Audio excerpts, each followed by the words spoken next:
Okay, so now I'm in search of Oskar Schindler's grave, which Rabbi P has said is down across the road and below the complex up here. So we'll see. Looking for it. Okay, so we think this is the entrance to the Catholic cemetery. This is kind of cemetery-ish over here. Oh, look at that. Excellent. Look at this. To Oskar Schindler's grave. So they're making it easy. Awesome. So Vernon's going to hang out here while I go check it out. Maybe not too much into cemeteries. I don't know. I am. Ooh, look at this. Oh, we see some cool stuff. Wow. So that's all Easter, some over there. And again, we're still up on Mount Zion. But again, we're below the complex where the yeshiva is, and King David's tomb, and Dormition Abbey, and the other stuff up there.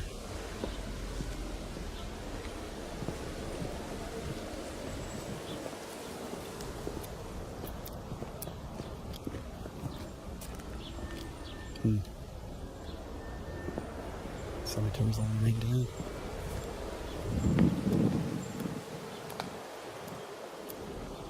So this is cool. This is a Christian cemetery right in the heart of Jerusalem, but I just noticed that it's obviously Christian. There's Jesus on the cross, or St. George slaying the dragon, Mary and Jesus, angel, but it's Arabic writing, so I guess that implies there's a cross with the father. Implies Palestinian Christians buried here, something along those lines. Here's some Russians buried there.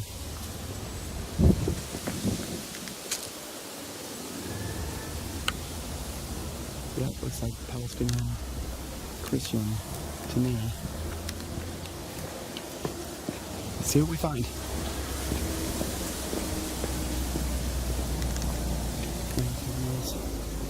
Nice roses. Yeah, this one's kind of run down too. It's funny. It's almost like everything up on Mount Zion's a little run down, but I'll bet the Dormition Abbey is in good shape. Look over here. Chickens and pigeons cohabitating. Sign of the apocalypse.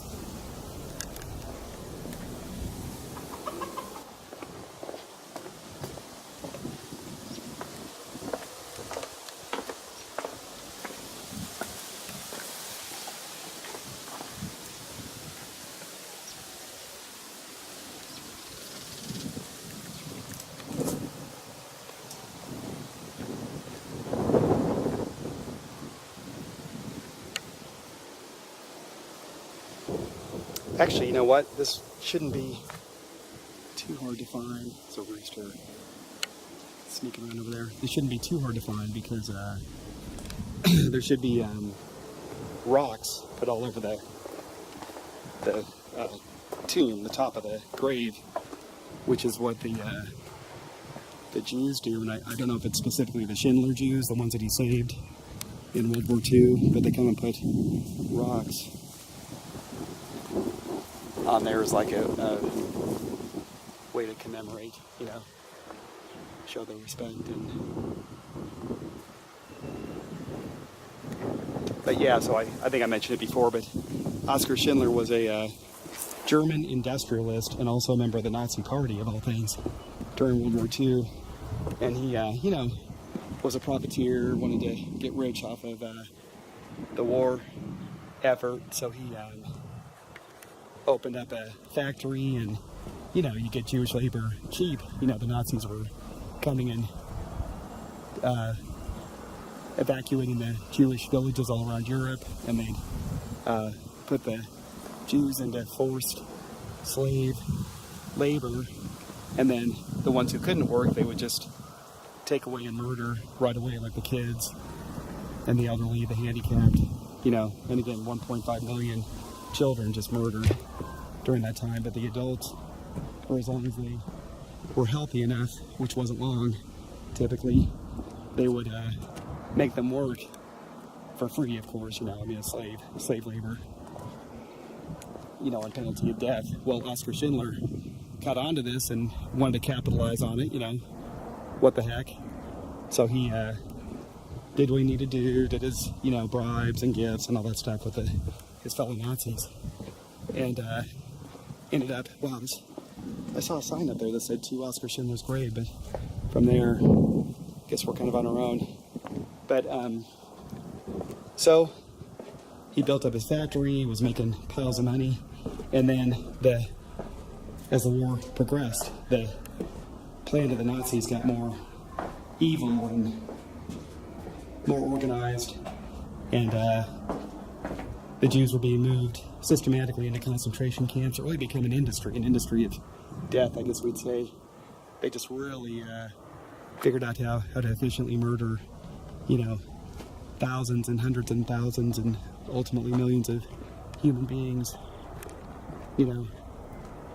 So Schindler caught on to this, that, the Jews were being just, picked up and taken to concentration camps all around Europe. I think mainly in Poland is where most of the concentration camps, certainly the bad ones, were.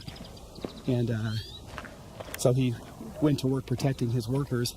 I think at first his motive was probably, or at least partially, just to protect his interests.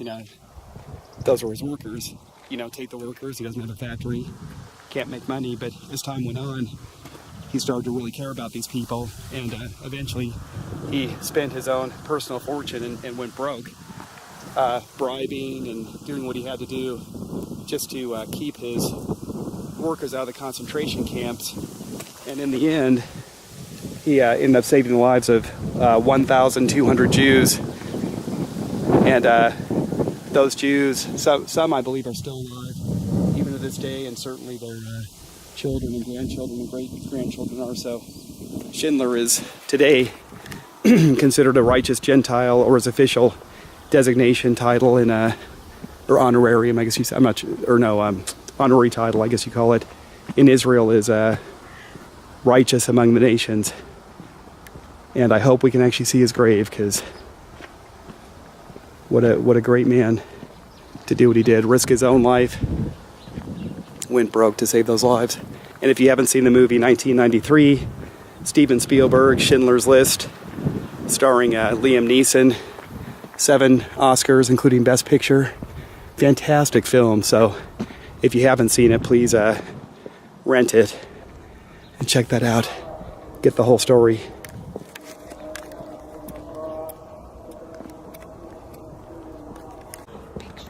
What's that? Oh, no, not at all. Actually, I was going to put you in it. No. Oh, come on. Yeah. Yeah, so we finally found the grave separate. Are you with them, or? No. Oh, you're just here by yourself? Okay. Just finished. So we were all looking for the same thing. This is what I was looking for, is a grave with the stones on it. Just didn't spot it before, so hi. So, oh wow, there it is. It's not difficult to find because the Jewish, I don't know if you are Jewish, they put Jewish, stones right, on they put the stones to commemorate. So that's how we... Yeah, that's what I was looking for, and I just didn't see it, so, right. Okay. Mention that. That's great. Should have. That would have helped. Yeah, there's actually, have you seen you've seen the movie Schindler's List? Yeah, and at the end of it, there's a scene where Schindler's Jews come and they all place a rock on the tomb. So wow. Normally you don't put flowers in the Jewish. You don't put flowers on the... Yeah, but he was Catholic, so... Yeah, of course. Guess we do a mixture. Oskar Schindler, Do people bring a May rock 20th, 1908 to put on it? I think... October 9th, 1974. Here, look And then the there's actually size of this Hebrew writing on there, which probably says righteous among the nations. I'm thinking, yeah, it's a really rundown cemetery. It's... No, but that's... I don't know, it's difficult to say. I've been to cemeteries in Morocco, for example. The Jewish cemetery is totally abandoned. Some of them do, but it is the Jewish who come give money and say you keep. Yeah. Because if not, they just keep it around. Yeah. But they don't do not. But this is 100% Christian cemetery. Yes, bon. Yeah. Mostly Palestinian Christian though, so. But it's a pity because it's a pity. It's a beautiful place anyway. Yeah. This almost looks like a piece of someone else's tombstone. It's awkward. Jewish, but I'll leave a Where are you rock. from, actually? It's a good idea. Well, too. In California. I don't know this gentleman. Ah, okay. Oh yeah, we just just met 2 minutes following ago. We were on the same mission. Find My Schindler's daughter is grave. living in Yeah. San Francisco. Oh, that's right. Ah, okay. So it looks like. Now she's in the suburbs. She went to Dublin, but she will one day. Yeah, she's working there. So placing a rock on Schindler's Oh yes, several times. I love San Francisco. tomb. Yeah, really. I started to. It's lovely to travel. Yeah. Okay.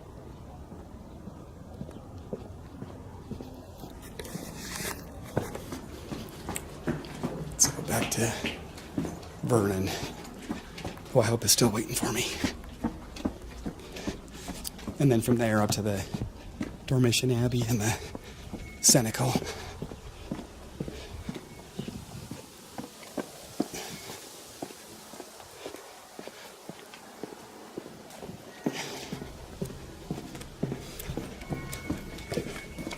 You want to lose weight? Come to Israel with me. We'll run up steps. Vernon's taking over while I eat some dates. These are very useful traveling. Little tip from me to you. That's all I'm saying. Over here, we're up on Mount Zion again, and look how close we are to the old city walls here, just to see the proximity. And we're going to the Dormition Abbey. So let's go. On our way to the Dormition Abbey, which is right there. That was in there. Let's go over here.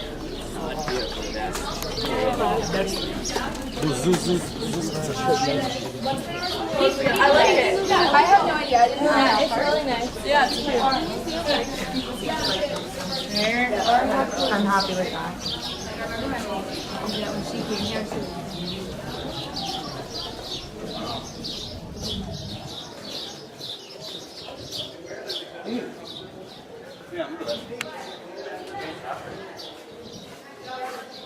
So this building was constructed in, I believe, in the late 1800s, 1898, if I remember correctly. Kaiser Wilhelm II, I can't remember the full title, but came from Germany to dedicate it. So it's really a very new structure compared to everything else here in Jerusalem. But I believe that we've talked before about how when the Eastern Roman Empire officially became Christian in 315, Edict of Milan under Constantine I, his mother Helena traveled to the Holy Land to identify Christian holy sites. So we've talked about the Church of the Holy Sepulchre is one, the Garden of Gethsemane, Tomb of the Virgin Mary, and what my thought is, the Chapel of the Ascension, where Jesus ascended to heaven, and we'll come back again soon. So my thought there is that, any of this stuff, of course, we don't know for sure, know what to say for sure, but the idea there is that there had been a continuous community of Christians here from the time of Christ. So chances are they would have remembered the holy sites that were related to the life of Jesus, and they would have passed on the information from generation to generation. So when Helena arrived here, just 300 years later, that's not many generations, a few generations. Chances are, these were legitimate sites, so those are accurate. But out here, the site of Mary's Dormition, I think Dormition means sleep, not sure. I saw one source that said it means assumption, but in any event, this is where traditionally Mary is said to have died. Now, we already visited a few days ago the Tomb of the Virgin Mary. We talked about the fact that it's empty. So the idea there, which I'm leaning toward, frankly, I'm a Protestant, never even heard it. It's more of a Catholic and Orthodox view. But it really, I'm becoming convinced that Mary died, and then on the third day, just like Jesus, she rose again, ascended to heaven in physical form. And you want to walk and talk? And so the tradition is that this is where she died, up here, and then was moved over to the Mount of Olives, where she was entombed for 3 days, rose on the third day. So, and I could do a whole teaching on that. Of course, I'm not going to take time to do that here. But this tradition here, it does date back to the Byzantine Empire, but only the 4th century, so 500 and something. So 150 years, maybe even 200 years. Well, it would have been about 200 years after the time of Helena. So that takes away some of the credibility of this, being the actual site. Who knows?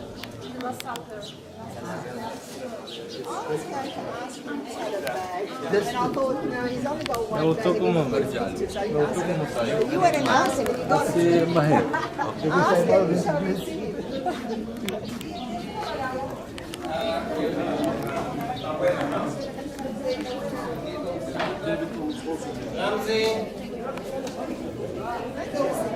So here is a family tree of Jesus picture that they have.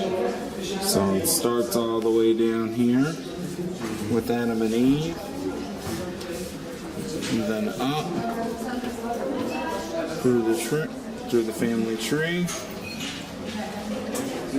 And there shall come forth a rod out of Jesse, and a branch shall grow out of his roots. Isaiah 11:3.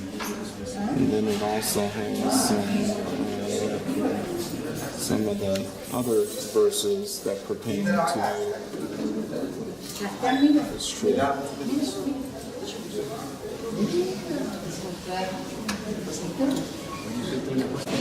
The lion's ass.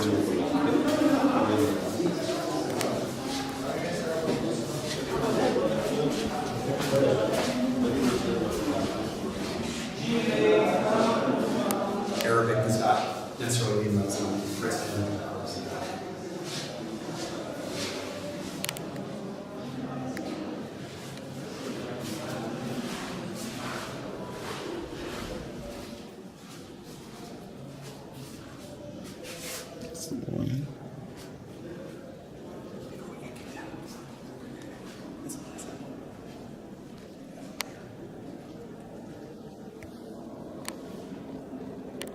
Beautiful dome, as you can see from outside.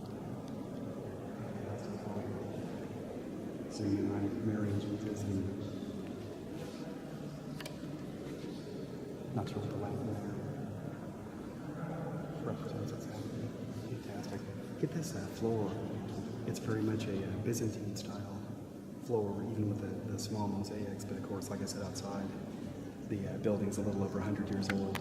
But it looks like they're copying the Byzantine style. It's just gorgeous, man. What a fantastic building. Yeah, they're excellent. And then I believe that's St. Jerome over there. The guy that translated the Bible into Latin. I remember what we saw. He was the room where he actually did the translation at the Church of the Nativity in Bethlehem. And then we saw that little monastery out in the Judean desert where he spent some time. You remember they said that? Yeah. The one that we saw, yeah. So that's the guy. So he gets around.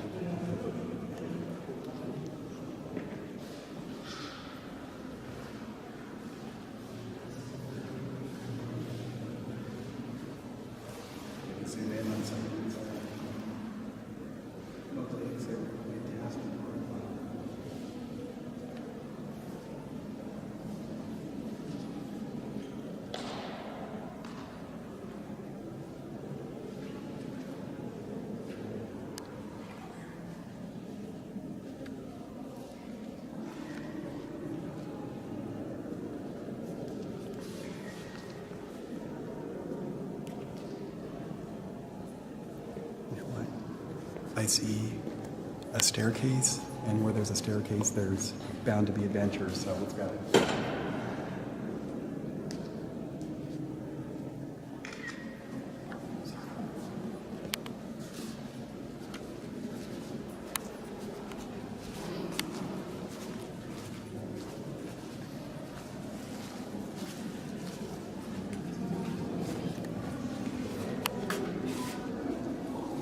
It says, in the crypt of the basilica can be found the site where, according to the old Jerusalem tradition, Mary lived and died after the resurrection of Jesus. Also in the crypt is the altar for the reposition of the Blessed Sacrament.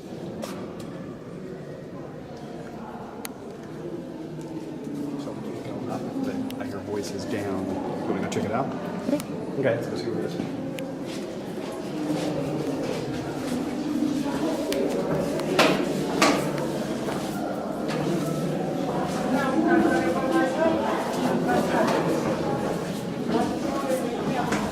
Somebody down here.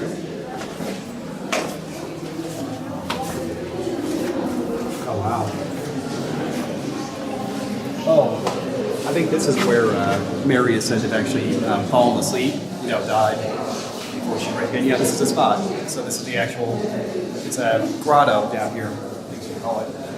Yeah, look, here it is, depicting Mary dying and then preparing her for burial. Wow. It's neat. I love this because if you see Jesus, we usually see the Virgin Mary holding the baby Jesus, and look how it's reversed here. It's Jesus holding Mary wrapped in the shroud. So it's like he's receiving her as his daughter. Not quite sure how we word that, but we've got the disciples mourning over Mary. See that? Oh, and then here's a depiction of the Dormition Abbey behind him. That's cool. Wow.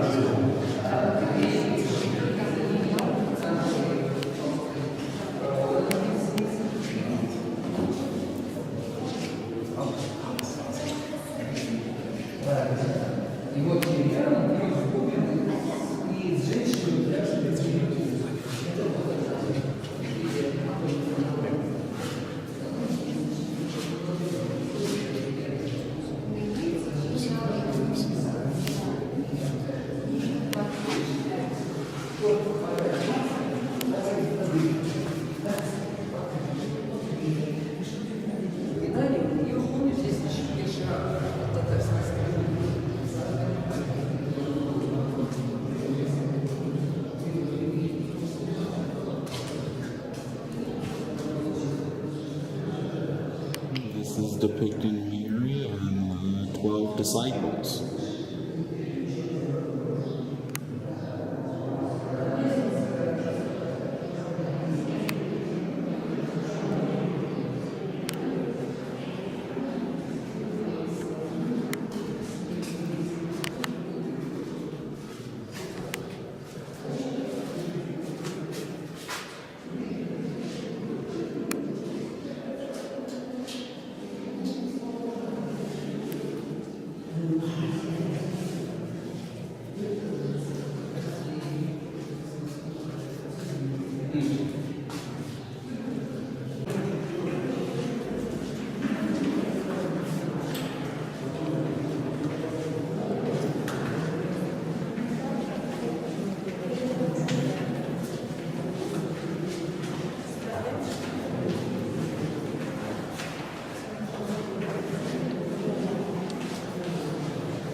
Vernon and I were just talking. We decided that each little niche here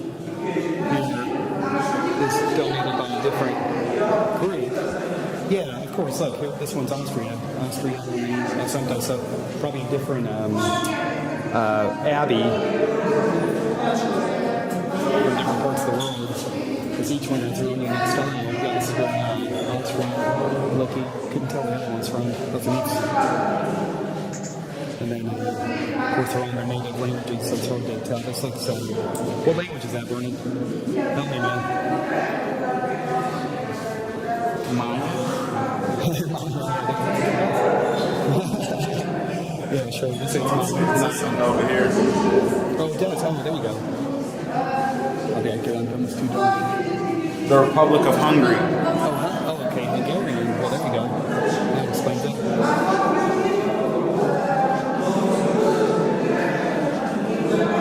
But yeah, each one's a unique style. This one doesn't quite look Russian. And there's no flag, so. Oh, there's a plaque here. So this is in their native language. So can't quite tell.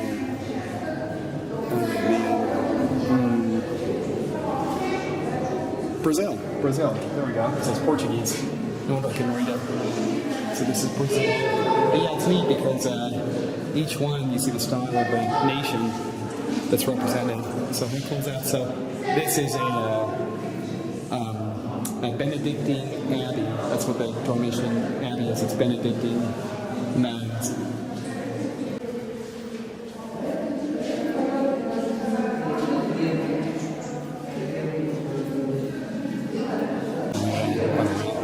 So back to the steps. Yeah, I don't know what else there is to this place though.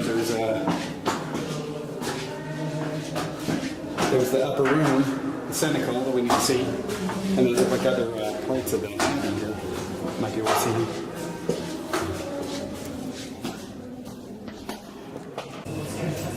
So inside the Dormition Abbey, they even have a cafeteria. How cool is that? Some good-looking cakes. Ja, ist so Ostküste. Nice. Ist halt irgendwie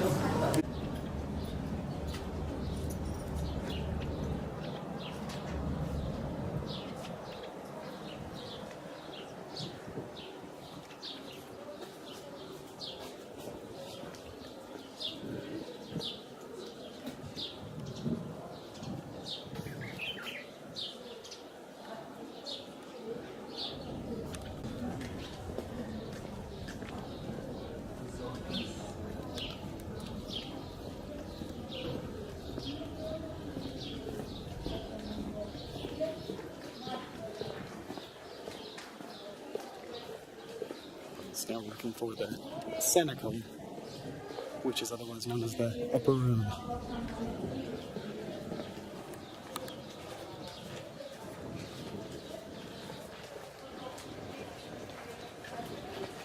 Oh my gosh, look at that. Russians in Jerusalem. Go figure.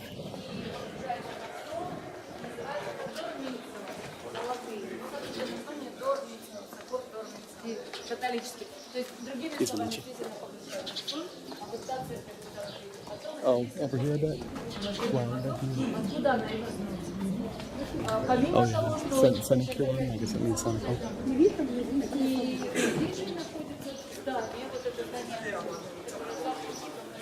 They say Latin's a dead language, but gosh, I sure keep seeing it everywhere.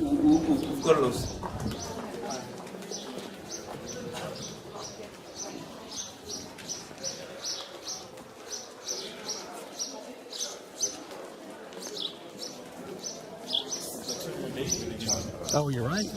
Oh yeah, we're back to King David. The guy said right and then right, so maybe in here. No, that's Jewish.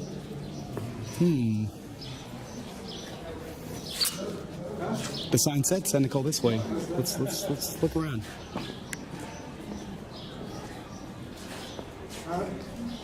Do you know where the cenacle is? Of course, I know everything. Awesome. Okay, so you're the man to ask. Closed. The cenacle's closed? Oh, how come? Because they do renovation. They're doing renovation. Okay. So, all right. So no cenacle today then. Okay. So, are we going to see the cenacle, the upper room? No, closed. Closed. Renovating. How can you close the upper room? I don't know. With the I don't know. What do they need to Pentecostal renovate? place? It's just a room. Yeah, right. Man. Oh well. So next time.